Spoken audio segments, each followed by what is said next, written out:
កូននឹកម៉ែណាស់បនព្រះជួយគេងអោបទុកព្រួយរាល់យប់ថ្ងៃបែកម៉ែយូរឆ្នាំនឹកស្ទើរខ្សៃម៉ែអើយម៉ែសុខទុក្ខយ៉ាងណាម៉ែទៅចោលកូនស្ងួនពិសីកូនរੂសពថ្ងៃសែនខ្លោចផ្សាស្រមៃយប់ព្រឹកលឹកចិន្តាឃើញម៉ែស្រវាអោបកូនប្រុសស្រីទឹកភ្នែកកូនហូរយំរកម៉ែធ្លាប់ថ្នាក់ថ្នមថែប្រលំបីកម្មតាជាតិនេះសែនអប្រិយសូមផ្សងជាតិថ្មីជួបម៉ែទៀតដូច្នេះហើយគួរគិតពិតល្អិតល្អន់ព្រះអរហន្តគឺមេត្តាបង្កើតបីបាច់ថែរក្សាបុត្រីបុត្រាមិនថាស្ដី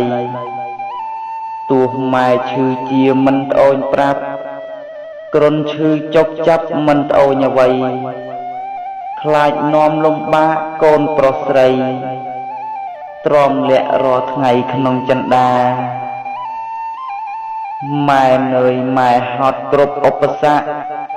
ម៉ែខំជំនះសពកិច្ចការឲ្យកូនប្រុសស្រីបានសិក្សាលំបាកយ៉ាងណាលោកស៊ូទ្រាំពេលខ្លះលំបាកមិនហ៊ានថ្លែងទ្រាំលាក់ម្នាក់ឯងលួចពួនយំឈឺគ្រុនរងាលួចសងំទុកព្រួយក្រៀមក្រំគ្មានថ្ងៃស្រាន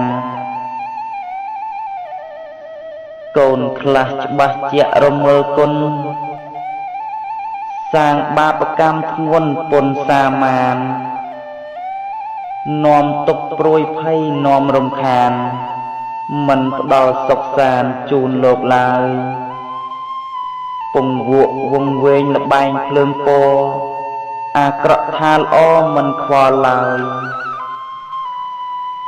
ម៉ែស្ដីប្រដៅទៅតោះតើយ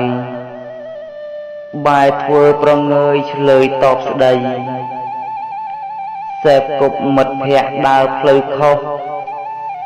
នាំធ្លាក់ក្នុងជ្រោះនៃអវជ័យដើរលេងហឺហាគ្មានលុះថ្ងៃសូមគិតជាថ្មីបុតខេមរានេះគ្រាន់កំណាព្យកាបសំដែងចៅស្នេហ៍វ័យក្មេងចែងចងចាបើឆ្កងបើខុសទាស់ត្រង់ណាញាតិមិត្តមេត្តាករុណាផង